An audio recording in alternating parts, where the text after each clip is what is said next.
Assalamualaikum warahmatullahi wabarakatuh. Selamat pagi anak-anak semuanya. Semoga kalian tetap dalam keadaan sehat selalu ya. Alangkah baiknya sebelum kita memulai pembelajaran, kita mulai dengan berdoa terlebih dahulu dengan membaca surat Al-Fatihah. Berdoa dimulai. Berdoa selesai. Sebelum kita mulai pembelajaran, doakan maafkan terlebih dahulu. Untuk nama-nama yang dipanggil, silahkan angkat tangan dan bilang hadir. Asih Fanga hadir. Dwi Sekar Aziza hadir. Pratama Putra hadir. Risma Puspita Dewi hadir. Pak F. Sucipto hadir. Oke, semuanya hadir ya. Nihil berarti ya.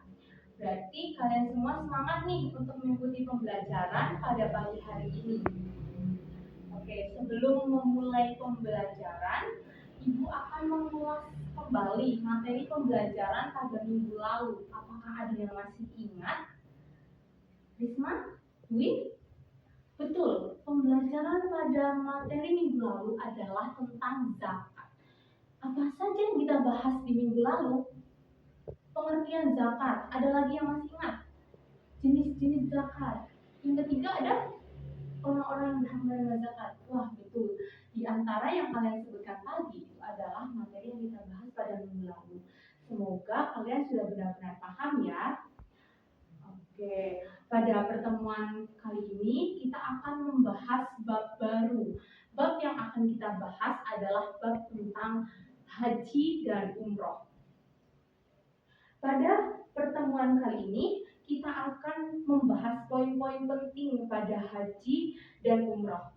Yang pertama itu ada tentang pengertian zakat, pengertian haji dan umroh. Yang kedua ada tentang dalil haji. Yang ketiga ada tentang syarat haji. Yang keempat ada tentang rukun haji dan umroh. Dari 4 pembahasan itu, apakah kalian sudah mulai mempelajarinya? Oke, pada pertemuan kali ini silahkan dibuka bukunya pada halaman 80. Di situ ada pembahasan tentang haji dan umroh. Kita mulai terlebih dahulu dari pengertian haji. Di sini sudah ada yang tahu apa sih haji, apa sih umroh. Kalian tentu sudah tidak asing ya dengan haji dan umroh. Mbak Risma? Betul, haji adalah ibadah berkunjung ke Baitullah. Sedangkan umroh sama, ibadah berkunjung ke Baitullah, tapi bisa dilaksanakan di waktu kapan saja. Betul, jadi perbedaan antara haji dan umroh adalah pada waktu pelaksanaannya. Haji adalah ibadah yang dilaksanakan dengan mengunjungi ke Baitullah pada waktu tertentu, yaitu di bulan Zulhijjah. Sedangkan umroh adalah ibadah mengunjungi ke Baitullah yang dilaksanakan pada waktu dan bulan kapan saja. Itu perbedaan dari haji. Poin kedua yang akan kita bahas yaitu tentang dalil haji. Adakah dari kalian yang sudah tahu dalam surat apa, ayat berapa adanya perintah tentang haji? Betul, dalam surat Al-Imran ayat 97 yang berbunyi wa man dakhala kana amna walillahi 'alan nasi hijjul baiti man istata'a ilaihi sabila. Barang siapa yang mengunjungi Baitullah, maka amanlah dia. Dan di antara kewajiban seorang manusia terhadap Allah adalah beribadah ke Baitullah atau melaksanakan ibadah haji ke Baitullah, yaitu bagi orang-orang yang mampu untuk melaksanakan perjalanan ke sana. Jadi sudah dijelaskan dalam surat Al-Imran bahwasanya ibadah haji itu wajib bagi orang-orang yang sudah mampu. Tapi apakah mampu di sini hanya secara finansial? Tentu saja tidak. Di subbab selanjutnya yaitu dalam subbab syarat haji. Di situ dijelaskan ada 5 syarat sah haji.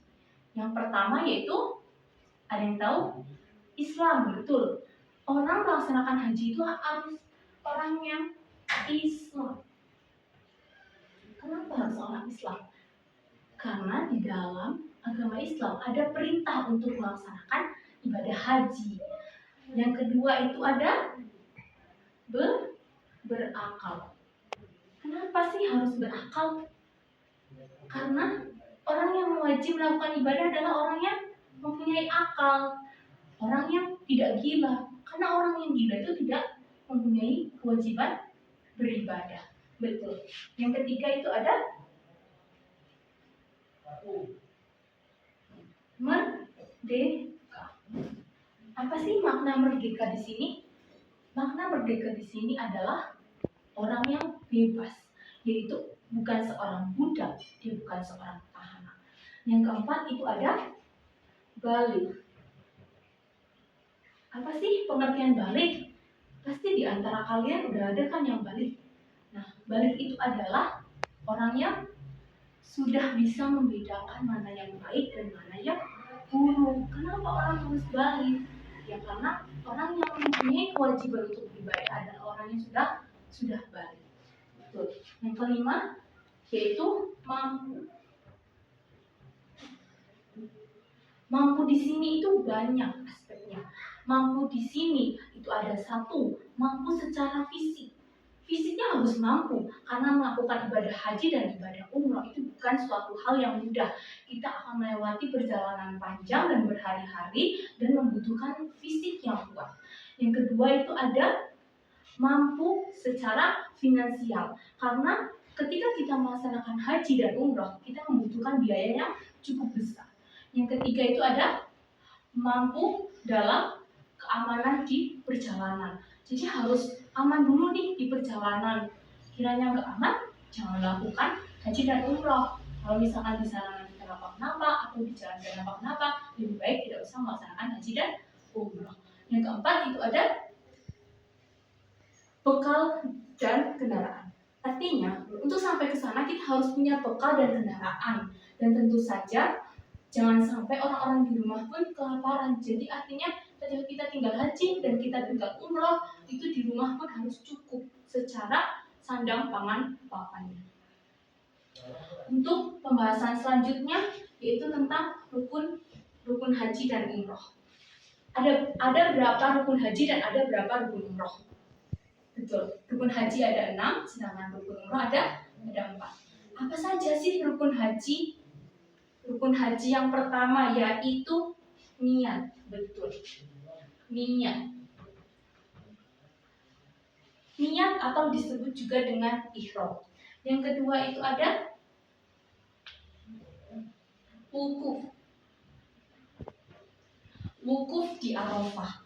Wukuf di Arafah itu ketika kita melaksanakan puasa Arafah. Orang-orang yang sedang melaksanakan haji di sana, mereka sedang melaksanakan wukuf di Arafah. Yang keempat itu ada tawaf. Tawaf di sini kalian sudah tidak asing ya. Tawaf adalah ibadah mengelilingi Ka'bah, memutari Ka'bah sebanyak 7 kali. Yang keempat itu ada sa'i. Sa'i itu berlari-lari kecil dari Bukit Sofa ke Bukit Marwah. Betul. Yang kelima ada tahallul. Tahallul adalah memotong rambut. Sebagian rambut ada juga yang sampai dibotakin. Itu namanya tahallul. Dan yang keenam itu ada tertib. Tertib di sini artinya berurutan. Jadi pelaksanaan haji itu harus urut sesuai dengan rukun-rukunnya. Sudah jelas ya anak-anak. apa saja rukun-rukun haji, apa saja syarat-syarat haji, dan apa saja perbedaan antara rukun haji dan rukun umroh, yaitu terletak pada wukufnya. Karena di dalam umroh itu tidak ada kegiatan wukuf di Arafah. Oke, untuk materi pada pagi hari ini Ibu cukupkan. Saya kira ini sudah dapat difahami ya anak-anak. Apabila belum dapat difahami bisa ditanyakan kembali sebelum Ibu menutup pertemuan pada pagi hari ini. Ibu akan memberi tugas. Ibu akan bagi menjadi 2 kelompok. Kelompok pertama yaitu absen 1 sampai 10. Silahkan kalian membuat tata cara pelaksanaan haji. Dan kelompok kedua yaitu absen 11 sampai 20 ya. Silahkan kalian membuat tata cara pelaksanaan umroh. Sudah jelas tugasnya? Tata cara pelaksanaan umroh dan haji kalian buat dalam bentuk mind mapping sekreatif kalian. Nanti untuk minggu depan tugasnya dari masing-masing kelompok adalah mempresentasikannya di depan dan akan ada penilaian siapa kelompok yang paling kreatif dan jelas dalam menyampaikannya. Saya harap pembelajaran kali ini dapat kalian pahami dengan baik. Saya minta kerjasama dan partisipasinya kalian untuk tugas minggu depan, untuk tugas proyek minggu depan ya. Kalian persiapkan dengan baik, tetap semangat dalam mengikuti pembelajaran. Semoga apa yang Ibu sampaikan pada pagi hari ini bisa bermanfaat untuk saya, untuk kalian, dan orang-orang sekitar kalian. Kurang lebihnya Ibu mohon maaf. Semoga kita bisa bertemu kembali di minggu depan. Tetap semangat dalam belajar. Lebih baik susah dalam belajar daripada kita merasa bodoh karena tidak mau belajar. Wassalamualaikum warahmatullahi wabarakatuh.